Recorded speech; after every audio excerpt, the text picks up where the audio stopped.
Scentland, the land of scent. Wow.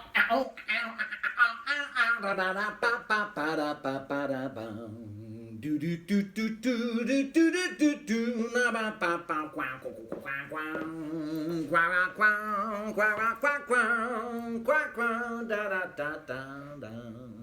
Stop fooling around, Chris.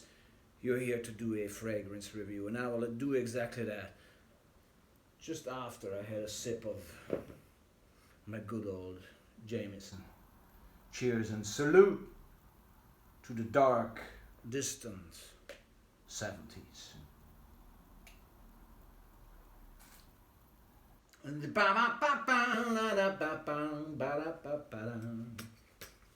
Thank you, brother.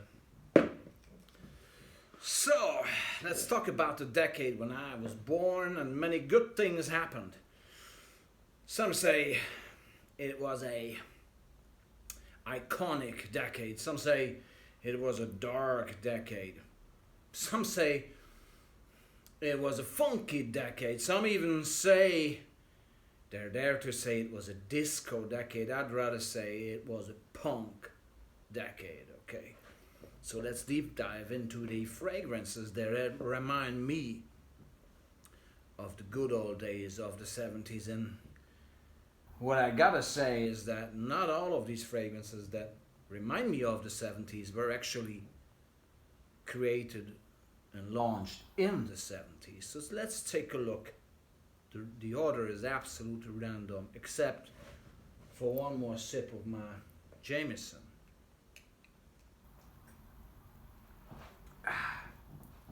Yeah. So let's start.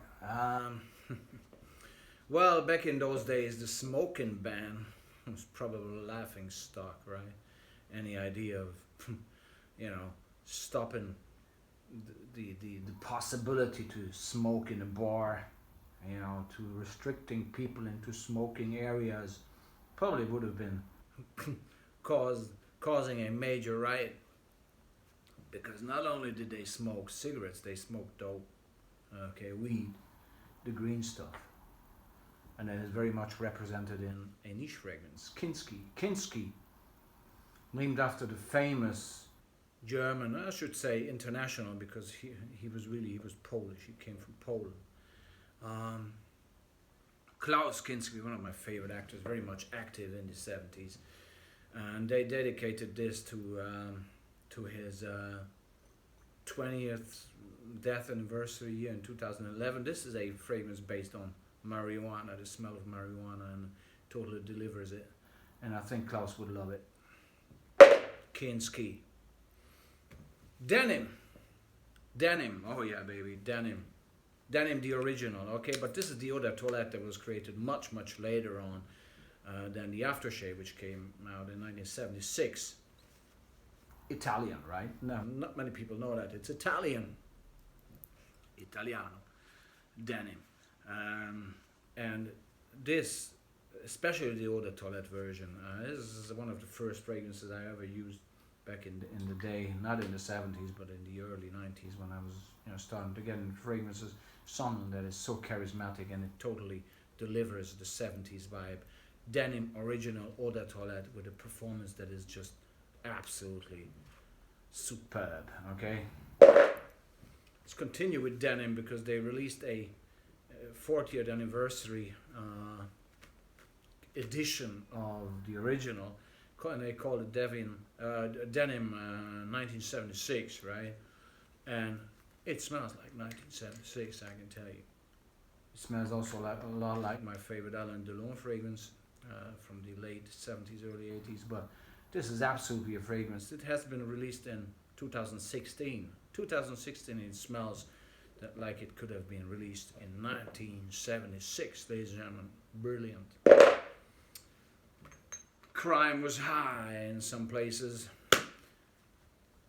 And this fragrance smells like Mean Streets, right? And one of my favorite movies, Mean Streets, with Robert De Niro and Harvey Keitel. And actually Van Halen have a great song called Mean Street, I think from 72. This, again, it's a modern day fragrance. I think 2006. I think the House of Lazzago released this fragrance. It's available as onyx or silver black, depending on where you live. Okay, but this is absolutely a 70s bottle. Dark, sexy, mysterious. Good hint of dark, yet still fresh spices and fruits in there, and a fantastic patchouli note. Patchouli obviously was high, and many were high on other stuff. But this juice is definitely 70s bottled onyx or silver black by the House of Lazzago. Let's go on. Let's get soapy, baby. Let's get soapy. Let's take a shower a 70s way. Gainsborough, G-Man, released in 1971. This is a real 70s fragrance. This is as soapy as it gets, and as classy 70s as it gets. It's very much a child of its time, still around, still standing proud, and I totally love G-Man by Gainsborough for its soapy. I really usually do not like soapy scents, but this fragrance is just mind-blowing. 1971, ladies and gentlemen. Let's travel on in time, 1978. Derek, again another green herbal, mossy, deeply aromatic, dark fragrance. Derek by the House of Orléans, French.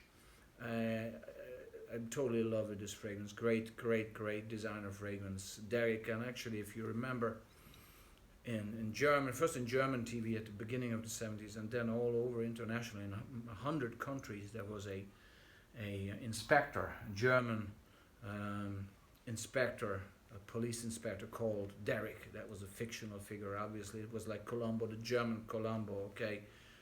I don't know if this juice was made after him, but it would totally fit him with his rough elegance. Derek by Orléans. Let's move ahead. Tabak. You gotta spray this juice on, baby, I tell you. Tabak, and this is the recently released, or I think at least recently released Eau de Toilette version, although I've seen a German ad with this being advertised in 1986, so it maybe not that recent, but anyway, an Eau de Toilette version of the classy 1959 Tabak original this is, and it's a different fragrance, really, very much to that, but this totally reminds me of the 70s and also the 80s actually. But the end of the 70s, I would rate this around 78, 79 in terms of smell, okay? I don't care when it came out. This is how it smells like, okay? So I'm totally in love with Tabak original Eau de Toilette because it truly delivers the deep, aromatic, yet very classy, refreshing vibes of the late 70s. Absolutely brilliant. For somebody like me who had very much at this stage I can say that I have many memories from the late 70s. I was like 6-7 years old in the late 70s. This even more appeals to me because of that, relation to that period of time. Let's jump into some new releases again. New York Intense by the niche house of Parfum de Nicolai. New York Intense. I mean, this to me smells probably more again the end of the 70s and into the 80s. Okay, it has all the classiness, but you could place this even in the 60s. Like this spans the entire time frame of the 60s, 70s, and 80s. You could definitely this could have definitely been around in 1977, let's say. And it's totally genderless. So it's all along the lines of those fragrances that came out around that. Your Opium for women, for example, that had this deep, leathery, aromatic smelling theme going on, absolutely represented here to a certain extent, to a certain degree, and this is why New York Intense for Parfum de Nicolai is always reminding me in the best possible way of those good old times, Jimmy, good old times. My mouth is starting to get dry. Can you do something about it, Jimmy? Yeah, you will.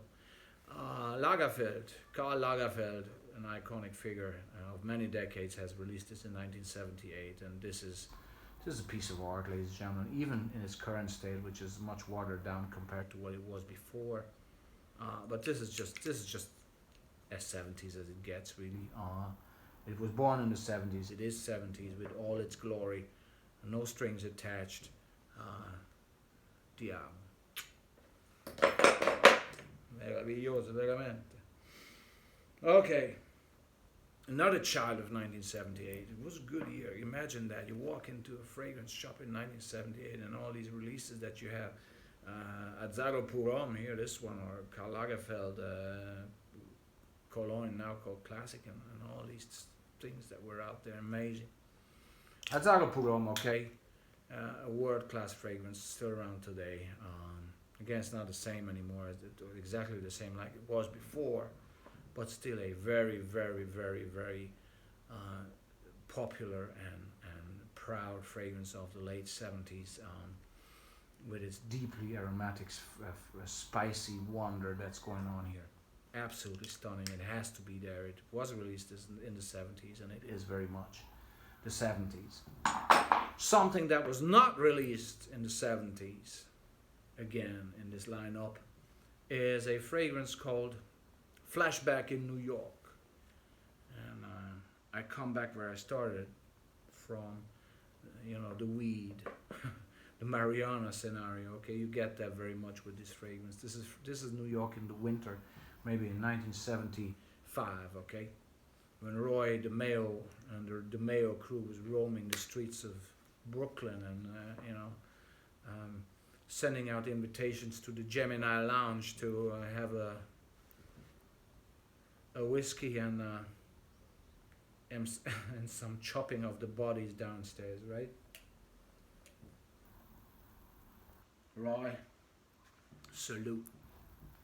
So, for those who don't know what I'm talking about, make the effort to look it up on Wikipedia. Roy DeMeo, New York.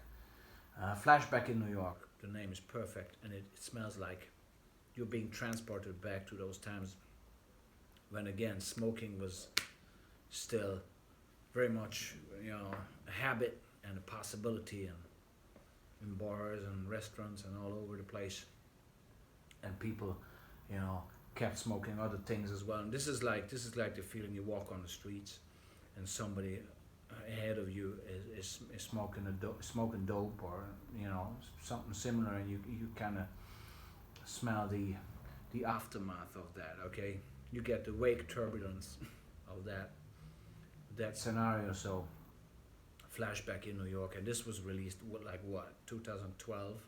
Okay, great job done by Olfactive Studio, who released this, another niche fragrance. Okay, last but not least, the Gangsters fragrance. Okay, I know that Dominic Montillo, member of the DeMeo crew, actually wore this fragrance, Grey Flannel. I mean, this is just a floral, fresh, aromatic fragrance from 1975 or 6.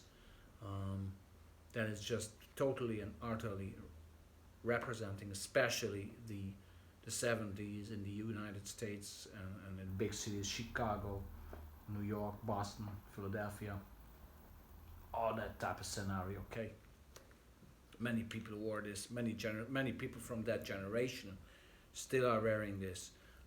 Grey Flannel by Geoffrey Beene is one of the most outstanding 70s fragrances, reminding you of the 70s and actually physically being from the 70s. So, got bad news for you, because I had all of my Jameson gone this stage, so I got to refill. But that's always good, as long as there's something left in the bottle, right? So salute to the 70s, salute to this generation, salute to the good memories, salute to the good times. Never daydreaming, never imagining that those times were better. They were just different. Actually, they were better, let me tell you, but never mind. Salute.